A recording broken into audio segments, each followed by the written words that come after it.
सादा लफ्जों में आप वही बात कह रहे हैं, आप कह रहे हैं मुराद अली शाह को हटा के किसी और को चीफ मिनिस्टर बनाना पड़ेगा। पीपल्स पार्टी हर उस वजीर को हटा दो जिसके नाम के ऊपर जेआईटी में आया है, कितने लिंक्ड है।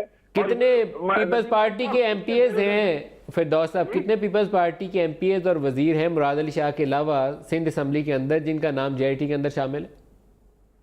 जी वो आपको भी पता है, कुछ आपका है, कुछ बैठे हुए हैं, कुछ के नाम जो मेन आदमी का नाम आया हुआ है वो इस वक्त जो है मलिक रियाज साहब का आया हुआ है, और मलिक रियाज साहब से लिंक होके 2 वजीरों का और आया हुआ है मुराद अली शाह। तो आपके ज़हन में कोई टाइम फ्रेम भी है जितनी देर में आप चाहते हैं पीपल्स पार्टी मुराद अली शाह की जगह पे किसी और को ले आए? मैं समझता हूँ कि देखिए, this is a phased out approach. अगर कुछ भी मुराद अली शाह साहब के अंदर जमहूरियत पे यकीन रखते हो, मलिक अहमद साहब मौजूद हैं, फैसल साले हयात साहब मौजूद हैं, जब जेआईटी आई थी तो पीपल्स पार्टी ने भी और दूसरे सियासतदानों ने भी इस बात को कहा था कि नाम आ गया है तो ही शुड रिजाइन, और माजी में दूसरे मुल्कों में भी देखा जाता है। हम सिर्फ वही प्रिंसिपल स्टैंड की बात करते हैं। फैसल साहब से मैं पूछ लूं, फैसल साहब जब मियां साहब यूसुफ रजा गिलानी के ऊपर ये बात कहते थे कुर्सी से उतरो घर जाओ, तो उस वक्त तो हमें वो सियासत उनकी समझ आती थी। अभी वाली ये बात जो पीटीआई वाले सिंध में बैठ रहे हैं, इसके ऊपर आप क्या कहते हैं? बड़ी वाज़ेह बात है। अगर तो किसी पे इल्ज़ाम है और उसने कुर्सी छोड़ देनी है तो कहते हैं ना, चैरिटी बिगिंस एट होम। बिस्मिल्लाह करें, खान साहब प्राइम मिनिस्टर खुद बिस्मिल्लाह करें, कुर्सी छोड़ दें। उन पे भी तो इल्ज़ाम है ना, उन पे इल्ज़ाम उनकी अपनी पार्टी के एक मेंबर ने लगाया हुआ है, उनके खिलाफ भी केस चल रहा है, तो इल्ज़ाम तो उन पे भी है। तो हम तो उसको वेलकम करेंगे, बिस्मिल्लाह करें, प्राइम मिनिस्टर से इस्तीफ़ा दे दें, और उनके साथ मेरे ख्याल 10-15 उनके और भी लोग हैं, पंजाब के आधे उनके जो वज़रा हैं वो उसमें शामिल हैं। उनके अपने एक बड़े करते धरते एक साहब हैं जिनको पहले ही वो नाहिल हो चुके हैं। तो ये आप बिस्मिल्लाह करें, रास्ता दिखाएं, उसके बाद फिर हमसे तवक्को करें कि हम उस रास्ते पे चलेंगे। एक बात नदीम साहब, आपको मैं ये कहूँ, ये बातें कहने के लिए ठीक है, ये बातें कहने के लिए, ये देखें मीडिया पे आके हम सब ये बातें करते हैं, बड़ी बड़ी बातें करते हैं, उसमें ठीक है।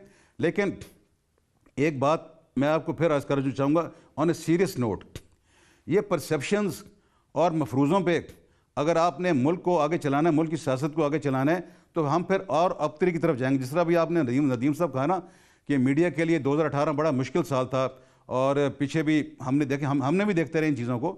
तो अगर आपने सियासत को वाकई ही आपने सियासत को सही तौर पर चलाना है सियासी अंदाज में और डेमोक्रेटिक प्रिंसिपल्स की बुनियाद पर, तो एक सियासत का बुनियादी असूल है जो कि वेस्टमिंस्टर स्टाइल ऑफ डेमोक्रेसी की जो बातें यहाँ करते हैं कि आप देखिएगा आपके पास मैंडेट क्या है।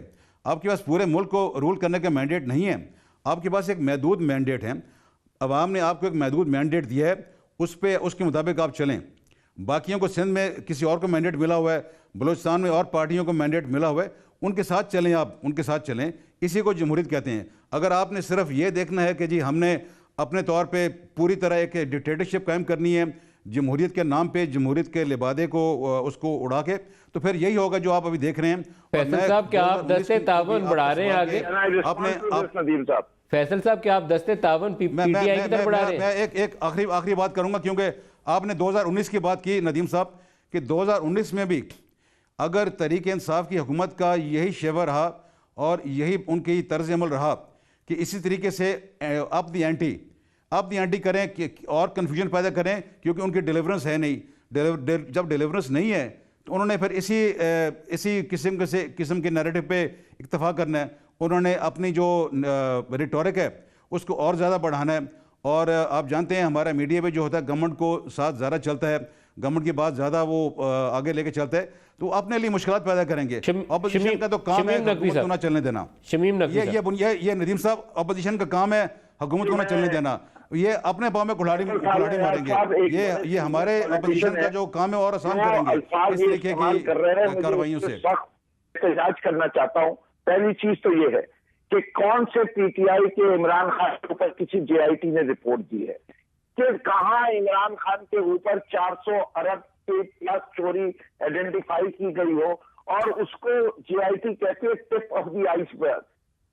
बात सारी ये कि ये जो बात कर रहे हैं तो ये ऐसी बात कर रहे हैं कि जराइम को देखा ना जाए, सजा बराबर होनी चाहिए। ये किस निजाम में होता है?